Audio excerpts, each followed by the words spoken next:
got one package, but I forgot to check that the UPS one had the thing on it that on both sides with my address, so I'm just gonna open it. It's just one package.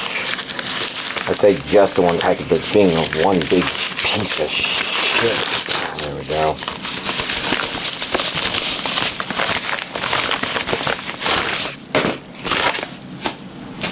There we go. And I guess before we get on with this, some non-anime stuff, which is a bunch of Switch games. So, Dark Souls Remastered. I was thinking of playing this sometime this month. It does seem worth it, I guess. We got The World Ends With You Final Remix. Subtitled The World Ends With You. We have Overcooked 2, which is apparently a pretty decent multiplayer game. And finally, Cat Quest. The amusing thing about this is a very blank back compared to this. It's like it's not designed to really describe the game so much as package it for you. But from what I can tell on Steam, it actually seems overwhelmingly positive.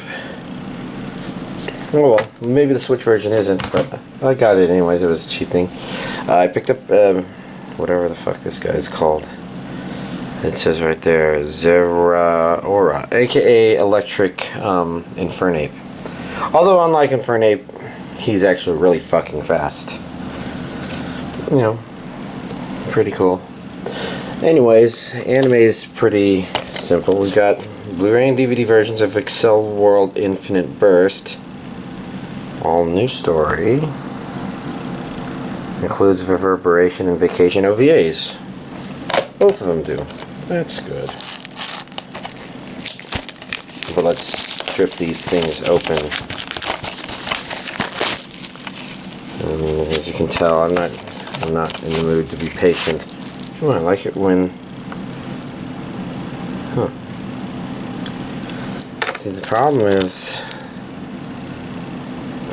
Movie OVAs. Movie OVAs. It all says the same thing.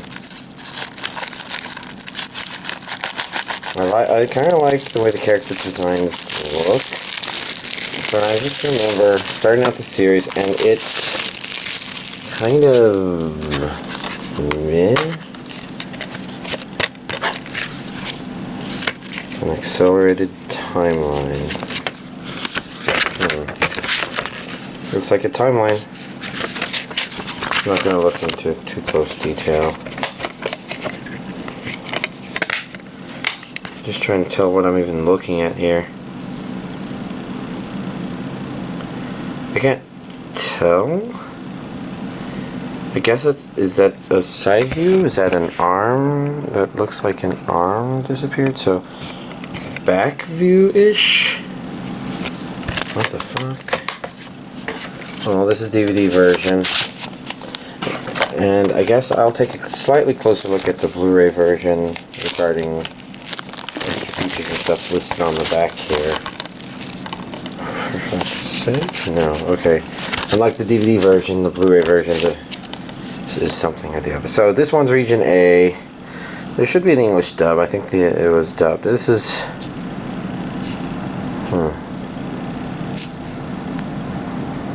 English and Japanese. Audio. English subtitles. Special features. Reverberation and Vacation OVAs, art gallery, storyboards, interview with the English cast, and English credits.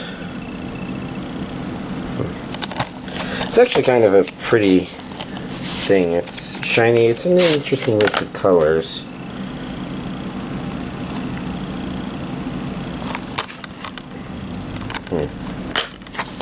Here we have the same thing here. Oh. It's a bunch of characters in swimsuits. I don't recognize some of these characters. But now I'm kind of curious. Did the DVD version have that on the inside? Nope. So that's something unique specifically to the Blu-ray version, which is one of the interesting reasons to get both. Maybe not practical per se, but interesting nonetheless.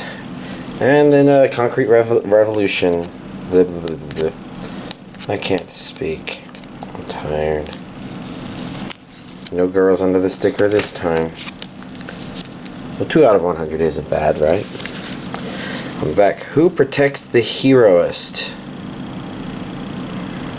Creative force behind My Hero Academia. I'm not sure what that means. It sounds like a way to... Let's see, regions A and B. We've just got English audio. Includes seasons 1 plus 2 plus extras. Episode commentaries. Superhuman bureau files. Blech. Promo videos, commercials, trailers. Sumire Uesaka's super explanation of Concrete Revolution. Oh, that sounds like an explanation by the person who made it, probably. Well, it seems interesting. The name doesn't strike a bell, so I'm not sure that I heard people talk about it. Doesn't mean I didn't see them talking about it. It just means I don't remember seeing them talk about it. The backs, yeah, the backs are also different. That's interesting. Well, that's cool. Good use of slipcover Funimation and Viz. So next up we have DVD 1, DVD 2, DVD 3, DVD 4, Blu-ray 1, Blu-ray 2, Blu-ray 3, and Blu-ray 4. I'm just thinking, looks like a little boy, but I guess it's just possible they could be a little girl.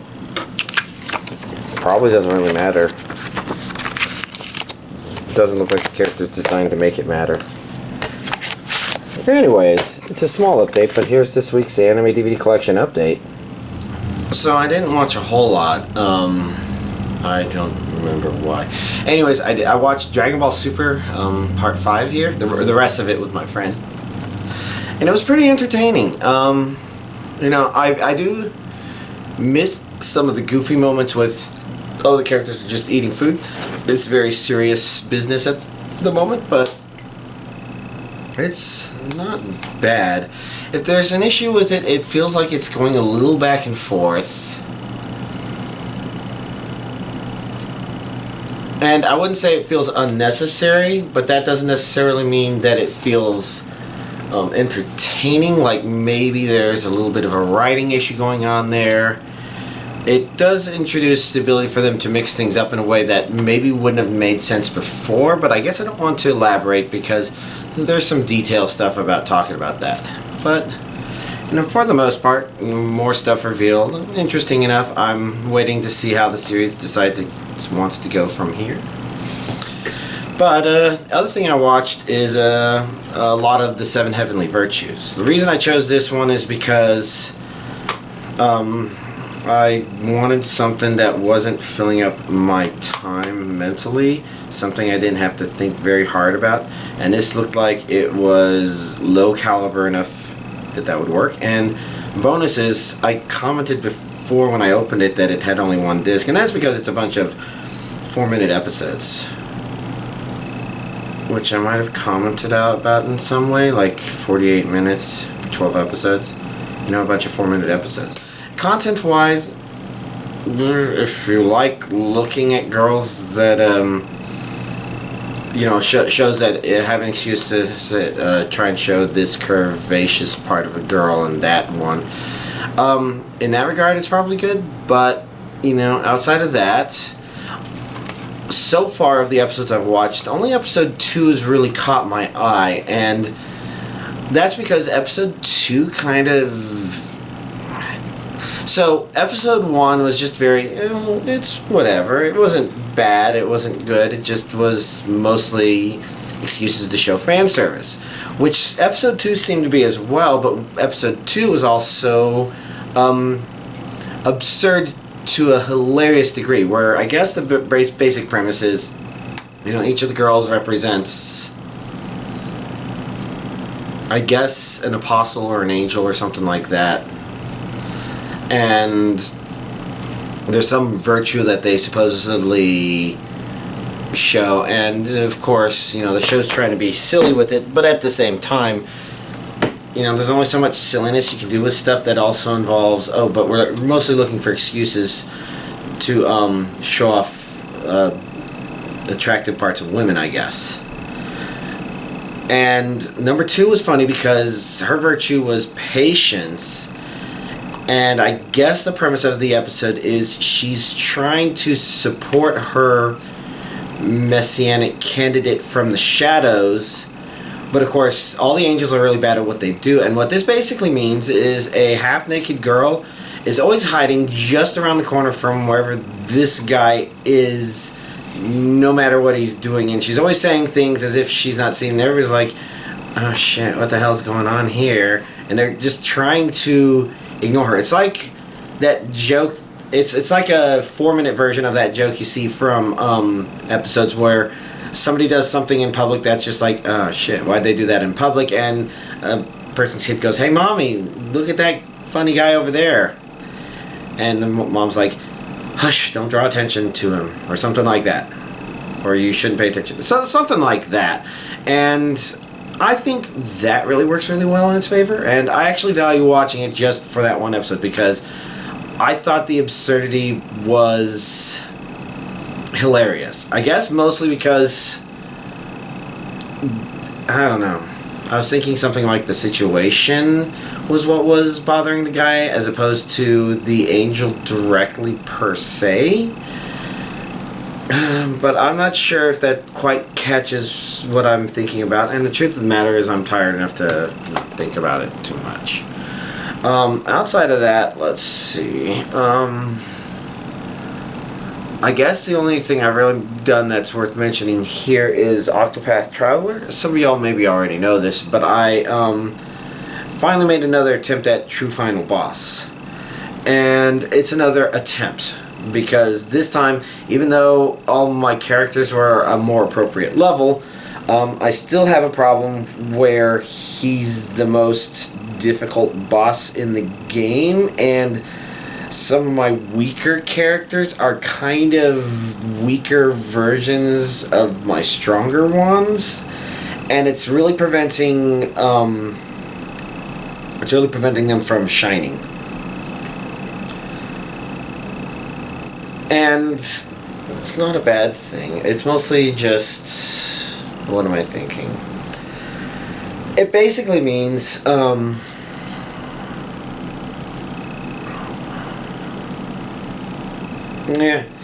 it basically means that I have to actually think about it in a different way, because my goal was to try and play it really safe, and it actually wasn't working out too bad, but the problem is it sets me up such that if I get the wrong RNG, I can be knocked out in a single turn without being able to do anything.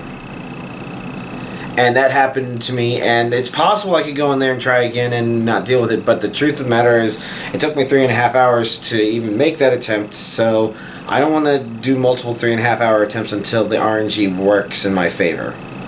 That doesn't sound great. It's in fact very slow and annoying. And instead I was paying attention to my brother brought to my attention that there is a speed run for this game that is 4.5 hours. I'm like, bull fucking shit, an hour longer than it takes me to even make an attempt on True Final Boss, and that one actually plays through the game and beats True Final Boss. And then I'm like, oh, and here it is at the 20 minutes remaining mark, and it's just now starting it? Bullshit. But when I started looking at it, it's like, okay, that makes sense, but that won't work in the long run, and then, oh, that's what they did in order to make it work in the long run. They did some pretty incredible things.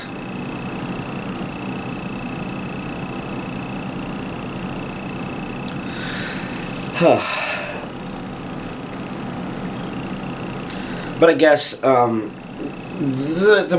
ultimate thing to take away from that is I really ought to consider adjusting my strategy to include some of the ideas there, because if I should in theory be able to do some of it, if not all of it. I have to actually look very carefully, because their characters are like half the level of mine, which means that they must barely have any stats, and they must be doing a combination of nuts and abilities to accomplish things that are just like mind-blowing in terms of how much trouble I was having doing them. Some of it is they're taking appropriate advantage of the brake system. And I don't want to go into a whole lot of details, because if you don't know True Final Boss, I want you to be able to enjoy him. But I guess the main takeaway I got from this is I might be able to adjust it so that my characters are doing way more damage than they currently are, and at the same time just instantly getting them out there. What I mean by that is, I guess one little thing I never considered is using, taking advantage of not alchemist. No, I can't remember. Whatever Alphen is, maybe he is an alchemist. Apothecary, that was it.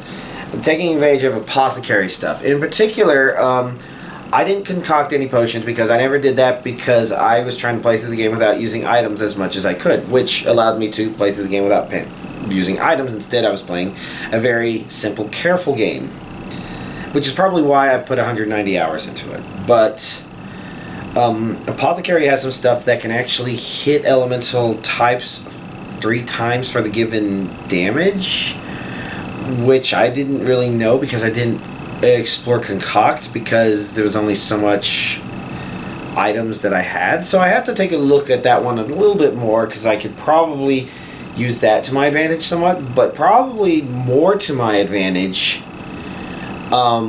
is his divine skill, which I've been ignoring because it just causes items used on him to affect all my party members. And like I said, I haven't been using items, so if I'm pretty much I accepted the fact that I've been collecting items, and True Final Boss is the best time to use them if you've got them, because there's nothing after the game after that, right?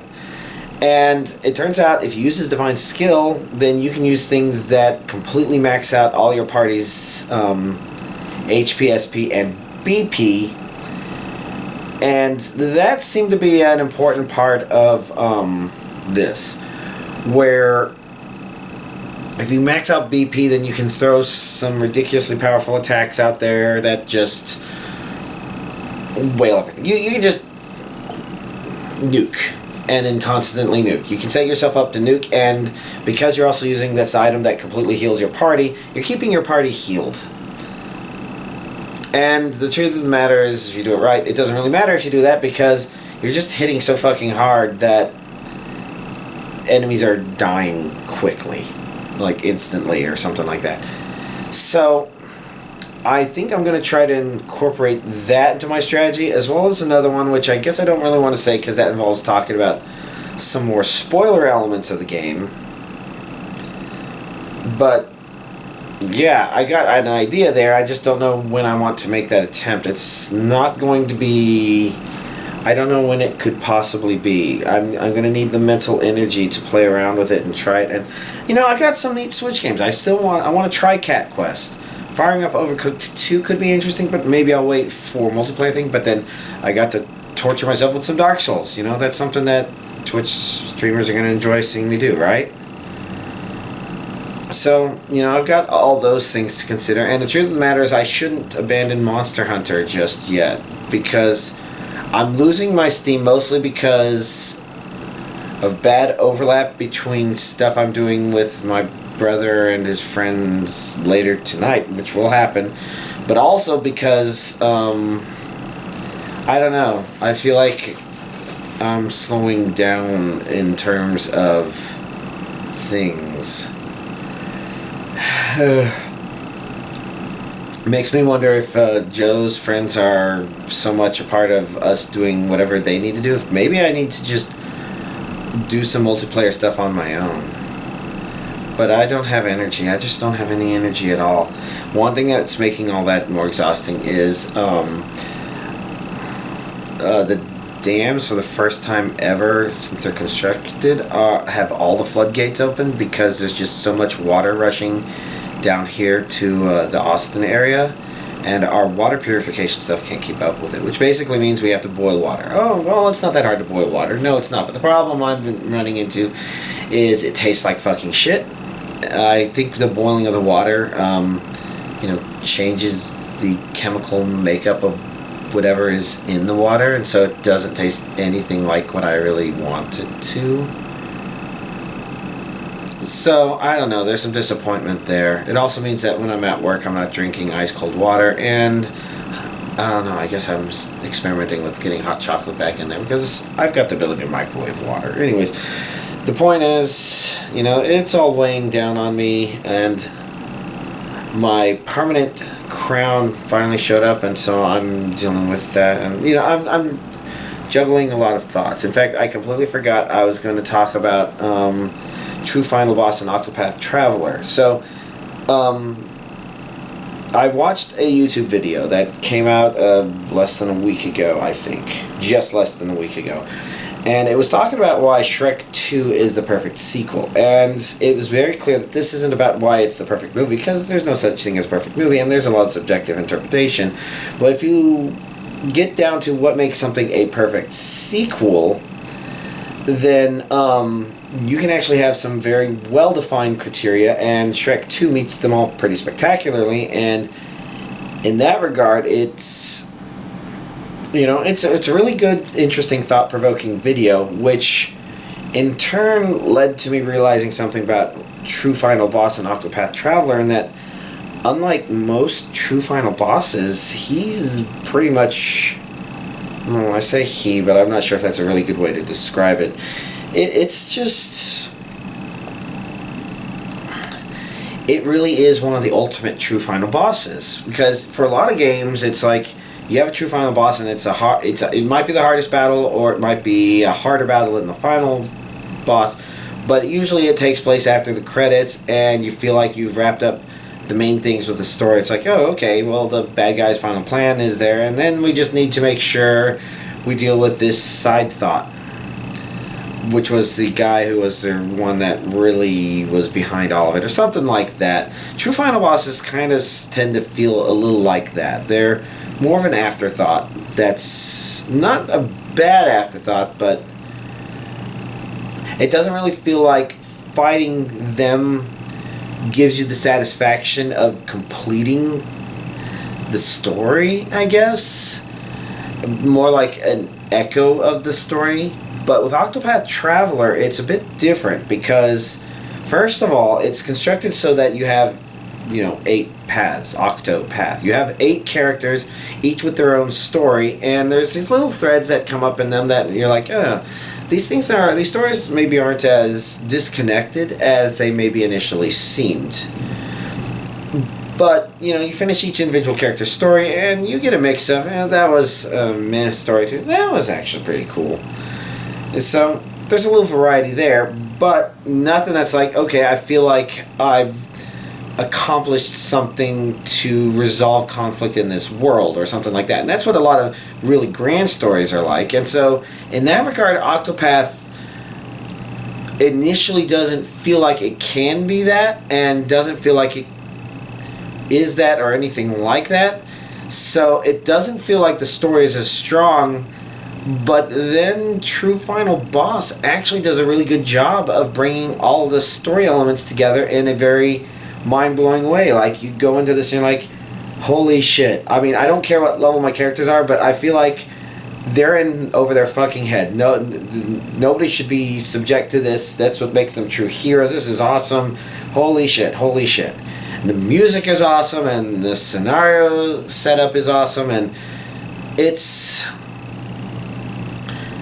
And, you're fighting this true final boss, and it's like, these mechanics are...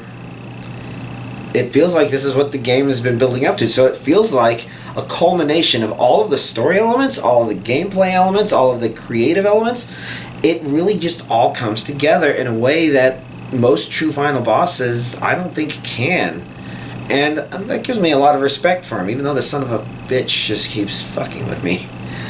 But, you know, I digress. It was just a neat thought, and it's something that I appreciate about Octopath. You know, I've sunk a lot of time into it, but I don't feel like it was wasted time as long as I finally managed to save the world, right? You know, beat true final boss. And then I think I will actually feel accomplished. Not like I did anything super awesome, but more like I will feel like I can put this down. Unlike Breath of the Wild, where it's like I reached a stopping point, but then DLC came out and I have to go back to it. I'm not even quite sure if any DLC would make me feel like I have to come back to Octopath like Breath of the Wild did. But that's because I guess a lot of this time in Breath of the Wild is kind of you just living in the moment. And that was what was really neat about Breath of the Wild. It's pleasant. And then, you know, you have hard parts, and then you have fucking But Octopath, it felt like the entire time if I was spending time in there, I wasn't spending time in the world. I was spending time building my party because the mechanics were fun. And you know, those are both pretty fun, accurate things. It was all great. Oh well. In any case, I think I need to wrap this video up. I'm not sure what else I was going to talk about. Again, later tonight. Oh yes, and I did need to give another reminder to people that I did create a Discord server. You should be able to find links to it in my channel's about page if you want. Or if you know my Twitter stream, which is I think also GigaFrosty. Both YouTube and I said Twitter, I meant Twitch. Both my YouTube and Twitch stream accounts are GigaFrosty. Both of them have linked to the Discord. There's been some people showing up, not a lot of conversation. So there's no pressure, but because I've been doing this for what, 8 years now, maybe longer, those of you who have been here for a long time deserve me making multiple attempts to let you know that I've created this thing in case it's something that you would be interested in for any reason. One thing to let people know is I did follow the thing where it suggested if it's a public server that you by default make it where, unless somebody says otherwise, it doesn't do notifications for you. So I've noticed people saying, oh, it didn't give me notification, I was expecting that. And you know, I was expecting that. Well, I wasn't expecting it because I knew I changed the setting. But it looks like what you can do is you can actually select it and do notifications saying, yeah, notify me when anybody sends anything, not if people just at me. And yeah. So if you want to, you can turn it on that way. Anyways, yeah, that's all that stuff, and I am going to be Twitch streaming with my brother and his friend and/or friends later today. I don't know what their plan is because it's whatever, but I need to go pick up Chipotle because they were kind of dicks about it last week. They picked up some for themselves but showed up too early to allow me to go out to get some. Which is actually not a problem for Chipotle, but it is a problem because I didn't get the chocolate milkshake from the Mighty Fine next door. So, I'm going to go do that. Y'all, have a nice week.